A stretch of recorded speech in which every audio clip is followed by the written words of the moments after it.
Welcome guys. I thought maybe we could do a different kind of assignment. Everyone to try and make a sourdough bread. Now before we make a sourdough bread, we have to make a starter. And I tried to use ingredients that everyone would have at home, like flour and water. Now I've posted the recipe for the starter dough. You'll find the recipe on the Google Classroom, as well as you'll find the recipe for the actual sourdough starter bread. First though, the actual starter will take 5 days to make. And you have to nurture the starter. So you have to tend to the starter and feed it a day.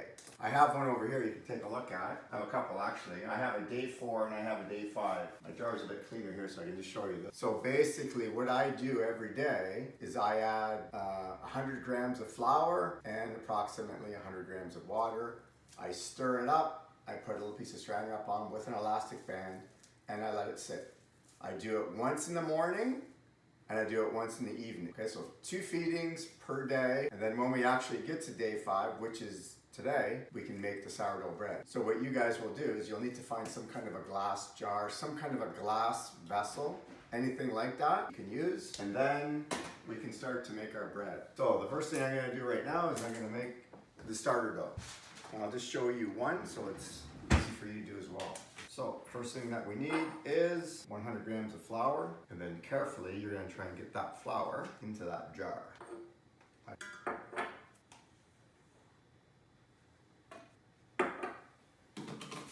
And then we need 150 grams of warm water. 150 grams, add it right to the flour, and then just find something to give it a stir with. I like using a chopstick. You can use a fork, you can use whatever you got around. Of flour. And just take a little piece of saran wrap. If you don't follow these instructions like this, you'll kill it. It'll die and then the bread won't work. So what we'll do, I like just to make little, so then this one will be starter dough day 1, right? And I'll even put egg so that I know tonight I'll refeed it. Now, here's the thing now.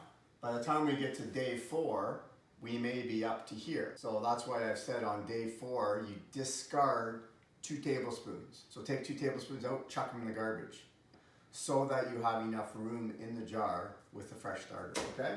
Now, you're also gonna post me pictures of your starter each day. So I'll leave a folder in the Google Classroom. It'll be labeled starter dough. Nice up close photo of your starter dough so that I can see how it's progressed. If you don't have the necessary ingredients, then you'll have to message me back and we'll discuss what you can do instead. Now I've tried to use sourdough bread, so I thought most people would have those, but if you don't have them, no problem. Okay, so that's the starter dough. Even on this video, I'll post the recipe so that you can see it, and I'll post the recipe on Google Classroom. So hopefully everybody can make the starter dough, and in 4 or 5 days from now, we'll have something that resembles my one here that I have on day 5.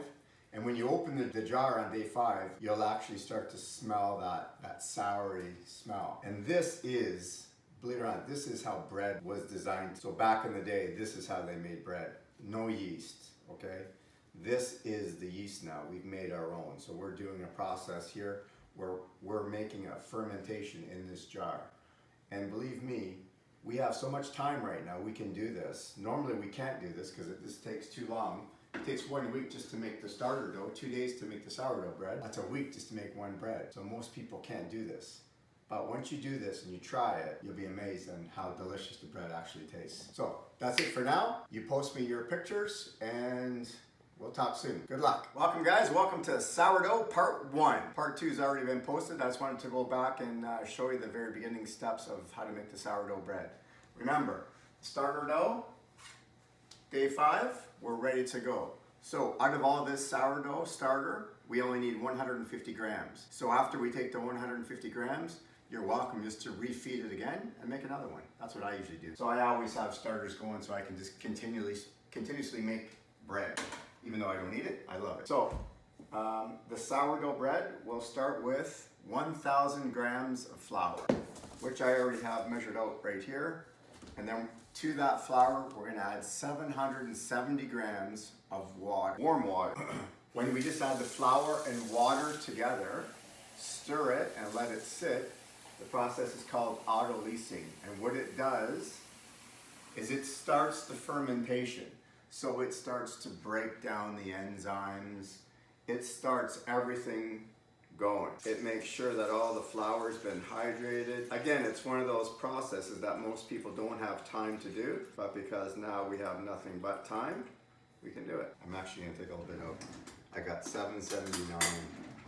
Now remember, this dough is really sticky, so I don't want to fool around. I don't want more than 770. 777. Okay, so basically, just flour and water. That's it. Okay?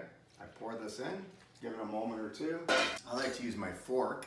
You can just use a regular fork, a spatula, whatever you have around. And then all I want to do is just this. I want to just hydrate. You can use whole grain, you can use rye, you can use many different flours. But for this actual project now, I thought it'd be easy for everyone if we just used all-purpose flour. And let's face it, most people have all-purpose flour. Again, this is 1,000 grams. It's almost a kilo of flour. If you don't have that much flour, maybe we can split the recipe in half and you can still do half, so 500 grams. Now, don't forget, this will make dough, enough dough to make 2 beautiful sourdough breads that you can enjoy maybe this coming weekend for Easter. I know I'm gonna. In fact, maybe if I have time, I'll show you another Easter bread as well. So once I have it hydrated, just like so, that's all I'm gonna do now. And I'm gonna let this sit covered for about 45 minutes, up into even 2-3 hours I can let it sit. Once that part is done, so I'm gonna take a piece of saran wrap and I'll just put a piece of saran wrap on the top. If you don't have saran wrap, just try and cover it with something else. Sometimes I'll even use another bowl to put on top, a baking tray. A tea towel will work as well. If you have a clean tea towel, put one of those on top of it. Dough now is gonna rest. I'm only gonna let it rest for about 45 minutes. And then the next step is my starter dough. So I'm gonna take 150 grams of starter dough, 20 grams of salt, and I'm just gonna mix and fold. Mix and fold. And then I'm gonna do some stretching, but I'll show you those soon. See you in 5. Okay guys, so after 45 minutes, we've let the autolyse work on the flour and the water. So you can see what we have there. It just looks like just a kind of a dough blob, but really the enzymes in the flour are starting to work, and that's what we want. So from here, very simple now, from your beautiful starter dough, 150 grams, and then we'll put it right in the dough. I almost used all mine. I got just enough to refeed it again and make another one. I think I'll do just that.